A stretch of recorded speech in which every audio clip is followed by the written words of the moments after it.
left hand and right hand. Can you show me your left hand? Can you wave with your left hand? Well done! Can you show me your right hand? Can you wave with your right hand? Good job! Left hand.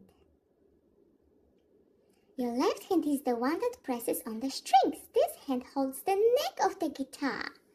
We count the fingers. Finger number 1 is your pointy finger. Middle finger is finger number 2. Then is finger number 3.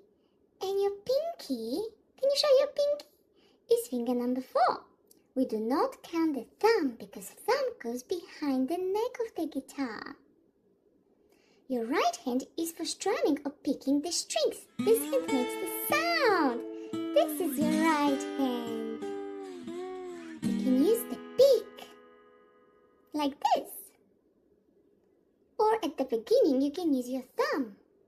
It's easier. Now that we know our hands and fingers on the guitar, let's learn about strings and frets. Watch next. 6 strings on a guitar. Check the link below. Fun and easy guitar tabs for kids. Download now.